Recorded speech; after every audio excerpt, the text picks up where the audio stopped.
Shalom à tous. Alors aujourd'hui, on va continuer avec la série de vidéos sur les relations d'alliance. Dans le psaume 90 ou 90 en Belgique, vous avez Moshe qui chante une prière à Yahweh, son créateur. Les jours de nos années, ils sont de 70 ans et 80 ans pour les plus forts. Et leur orgueil, c'est la peine et la violence, car le fil de notre vie est coupé avec précipitation et nous disparaissons. Qui prend garde à la force de ta colère et à ton courroux selon la crainte qui t'est due. Enseigne-nous à bien compter nos jours, afin que nous appliquions notre cœur à la sagesse. La prière de Moshe était que Yahweh nous enseigne à compter nos jours, afin que nous puissions acquérir un cœur sage. Comment le fait de compter nos jours nous permettra-t-il d'acquérir un cœur sage ? Si nous essayons pour voir. Et si nous comptions réellement nos jours afin de découvrir ce que Moshe voulait dire. Peut-être qu'en comptant nos jours, nous aussi nous acquérerons un cœur de sagesse. Mais comment devrions-nous compter nos jours ? Commençons par compter combien nous en avons. 30 000 jours. Le psaume de Moshe nous dit que l'Israélite moyen vivra jusqu'à environ 70 ans. Cependant, si nous sommes forts, nous pouvons vivre jusqu'à 80 ans. Les jours de nos années, ils sont de 70 ans et 80 ans pour les plus forts. Et leur orgueil, c'est la peine et la violence, car le fil de notre vie est coupé avec précipitation et nous disparaissons. La durée de la rotation de la Terre autour du Soleil dure environ 365 jours,25. Et nous allons utiliser ce chiffre ici. Si nous vivons 70 ans, alors, à raison de 365 jours,25 par an, la plupart d'entre nous vivront environ 25 568 jours. Pour les besoins de cette étude, on va arrondir ce nombre à 26 000 jours. Et si nous devions vivre 80 ans, en raison de notre force, alors nous vivrions environ 29 200 jours. Encore une fois, arrondissons ce nombre à environ 30 000. Selon les Écritures, la plupart d'entre nous vivront une espérance de vie qui ne dépassera pas 30 000 jours. Notre espérance de vie personnelle, individuelle, peut être en moyenne un peu plus ou un peu plus longue que cela, mais le fait est que nos jours sont un compte fini et limité. Mais alors, comment le fait de savoir que nos jours sont finis et limités nous aide-t-il à acquérir un cœur sage ? La réponse est liée à notre récompense éternelle. Gagner notre récompense. Il ne fait aucun doute que le salut est un don gratuit. L'Écriture dit clairement que le salut vient par la grâce et par la foi. Et même la foi qui nous a été donnée n'est pas le fruit de notre propre travail. Même la foi, c'est un don d'Élohim dont nous ne sommes pas dignes. Car c'est par la grâce que vous êtes sauvés, par le moyen de la foi. Et cela ne vient pas de vous, c'est le don d'Élohim. Ce n'est point par les œuvres afin que personne ne se glorifie. Personne ne devrait se vanter. Notre salut n'est pas quelque chose que nous avons mérité. Et pourtant, l'Écriture est également très claire. Même si notre salut est un don gratuit, la récompense que nous recevrons sera déterminée en fonction de nos œuvres. Or voici, je viens bientôt, et j'ai mon salaire avec moi, pour rendre à chacun selon que ses œuvres auront été. Parlons maintenant de la parabole des mines. Yeshua nous dit que si nous n'utilisons pas notre vie après qu'il nous ait appelés pour le servir, alors nous risquons de ne pas avoir de récompense du tout. Dans la parabole des mines, Yeshua nous dit que si nous n'accordons pas suffisamment de valeur au don gratuit du salut pour consacrer notre vie à le servir et à construire son royaume, alors nous ne pouvons qu'attendre avec impatience le châtiment éternel. En lisant le passage suivant, essayez de penser aux 10 mines que le Maître donne à ses 10 serviteurs comme leur vie après le salut. Ils écoutaient ces choses et Yeshua ajouta une parabole, parce qu'il était près de Jérusalem et qu'on croyait qu'à l'instant le royaume d'Élohim allait paraître. Il dit donc, un homme de haute naissance s'en alla dans un pays lointain, pour se faire investir de l'autorité royale et revenir ensuite. Il appela 10 de ses serviteurs, leur donna 10 mines, et leur dit « Faites-les valoir jusqu'à ce que je revienne ». Mais ses concitoyens le haïssaient, et ils envoyèrent une ambassade après lui pour dire « Nous ne voulons pas que cet homme règne sur nous ». Lorsqu'il fut de retour, après avoir été investi de l'autorité royale, il fit appeler auprès de lui les serviteurs auxquels il avait donné l'argent, afin de connaître comment chacun l'avait fait valoir. Le premier vint et dit « Maître, ta mine a rapporté 10 mines. » Il lui dit « C'est bien, bon serviteur, parce que tu as été fidèle en peu de choses, reçois le gouvernement de 10 villes. » Parce que ce premier serviteur a utilisé sa vie, après avoir été appelé au salut, pour gagner plus d'âmes pour Yeshua, eh bien, il sera beaucoup récompensé sur la nouvelle terre.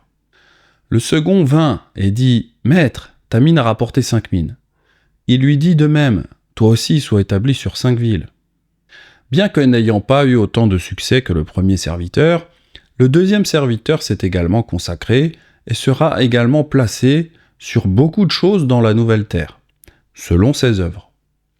Un autre vint et dit « Maître, voici ta mine que j'ai gardée dans un linge, car j'avais peur de toi, parce que tu es un homme sévère, tu prends ce que tu n'as pas déposé et tu moissonnes ce que tu n'as pas semé. » Il lui dit « Je te juge sur tes paroles, méchant serviteur. Tu savais que je suis un homme sévère, prenant ce que je n'ai pas déposé et moissonnant ce que je n'ai pas semé.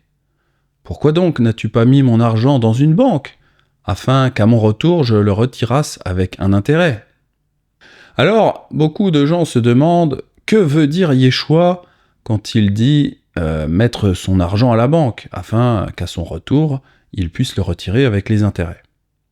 Est-il possible que Yeshua veuille dire « Pourquoi n'as-tu pas aidé ceux qui font le travail, afin que ta mine puisse être utilisée pour aider à construire mon royaume ?» Puis il dit à ceux qui étaient là « Ôtez-lui la mine, et donnez-la à celui qui a les 10 mines. » Ils lui dirent « Maître, il a 10 mines. » Je vous le dis, on donnera à celui qui a, mais à celui qui n'a pas, on ôtera même ce qu'il a. Éphraïm a écouté pendant si longtemps le mantra de l'Église, qui est l'amour sans règles et sans conditions. Et Éphraïm a donc oublié qui est vraiment son Messie. Il a oublié que Yeshua est un roi qui, comme tout roi, exige loyauté et service. Il promet de tuer tous ceux qui ne consacrent pas leur vie à le servir. Mais amenez ici mes ennemis qui n'ont pas voulu que je règne sur eux, et tuez-les devant moi. Tout comme Judas a du mal à accepter que Yeshua soit le Messie, Éphraïm a parfois du mal à accepter l'idée que le Messie est en réalité un dictateur impérialiste qui promet de tuer tous ceux qui disent croire en lui, mais qui n'utilisent pas leur salut pour le servir. Alors je sais que cette déclaration de Norman Willis pourra choquer certains d'entre vous. Mais effectivement, un dictateur, eh bien, c'est un dirigeant qui exerce le pouvoir sans demander au peuple son opinion. Et Yeshua est le roi de son royaume. Il ne nous demandera pas notre vote pour l'élire ou pour décider de comment diriger son royaume. Le Messie, fils du roi David. Cela peut être une chose assez difficile à digérer, mais l'idée que la plupart des Éphraïmites se font du Messie ne correspond pas à ce que le Messie a réellement dit qu'il était. Il a été prophétisé que le Messie serait le fils du roi David. Par exemple, dans 2 Samuel 7, 12 à 15. Cependant, le roi David était un conquérant militaire pour Yahweh. C'était un homme qui avait une attitude de ne pas garder tous ses ennemis vivants, ou de garder toujours des prisonniers. Il y avait parfois des mises à mort. Après cela, David battit les Philistins et les humilia, et il enleva de la main des Philistins les rênes de leur capitale. Il battit les Moabites, et il les mesura avec un cordeau, en les faisant coucher par terre. Il en mesura 2 cordeaux pour les livrer à la mort, et un plein cordeau pour leur laisser la vie. Genèse 1 nous dit que les êtres vivants se reproduisent selon leur espèce. Par exemple dans Genèse 1,24. Et Judas comprend généralement que cela implique que le Messie serait également un dictateur militaire impérialiste, tout comme son ancêtre, le roi David. Par contre, un Éphraïmite qui est habitué à vivre en démocratie pourrait ne pas aimer cela, et il pourrait penser que cela semble cruel. Mais le roi David était un conquérant impérialiste qui n'avait aucun scrupule à tuer ou à asservir quiconque refusait de servir le véritable créateur du ciel et de la terre, Yahweh Elohim. Et que par extension, sa semence, c'est-à-dire Yeshua, eh bien, se comporterait très probablement de la même manière. Il faut remarquer que Yeshua parle exactement comme le roi David l'aurait fait. Yeshua promet de tuer tous ceux qui refusent de consacrer leur vie au service de Yahweh et à l'avancement de son royaume ici sur terre. Mais amenez ici mes ennemis qui n'ont pas voulu que je règne sur eux et tuez-les devant moi. Il y aura probablement quelques personnes qui diront que Yeshua parlait de façon spirituelle, mais qu'il ne tuera jamais personne physiquement, car il est trop gentil. Il est vrai que nous sommes habitués à une société où même les pires criminels, eh bien, ils finissent par sortir de prison très rapidement. La justice est extrêmement laxiste avec les criminels de nos jours. Il n'y a plus de peine de mort, sauf dans quelques pays. Mais en France, les prisons sont remplies de personnes qui aiment le crime. Et les honnêtes gens payent avec leurs impôts pour que ces criminels soient nourris, logés, blanchis, et puissent regarder la télé et jouer à leur console dans leurs cellules. Peu de personnes aujourd'hui pourront comprendre que Yeshua fera de son royaume un endroit où le péché n'existe plus. Et ça veut dire que les criminels devront donc être mis dehors. Nous sommes tellement habitués à la démocratie que peu de personnes savent qui est vraiment Yeshua. Mais je préfère 1000 fois une dictature avec Yeshua comme dirigeant, même si je n'aurai jamais mon mot à dire, parce que je sais qu'il fait ses lois pour mon bien. Je préfère largement cela, évidemment, à une démocratie moderne, où l'on peut effectivement voter, mais en réalité les dirigeants vont appliquer eux-mêmes leurs lois iniques pour leurs propres intérêts ou les intérêts des riches de ce monde. Cette compréhension d'un royaume qui est tenu rigoureusement est en accord avec les autres paraboles de Yeshua, qui nous disent que ceux qui ne prennent pas à cœur de servir leur époux ne seront pas emmenés au banquet de mariage. Mais ils seront plutôt rejetés, brûlés, et même rejetés dehors.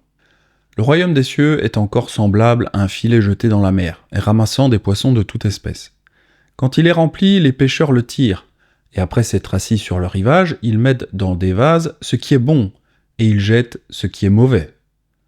Il en sera de même à la fin du monde.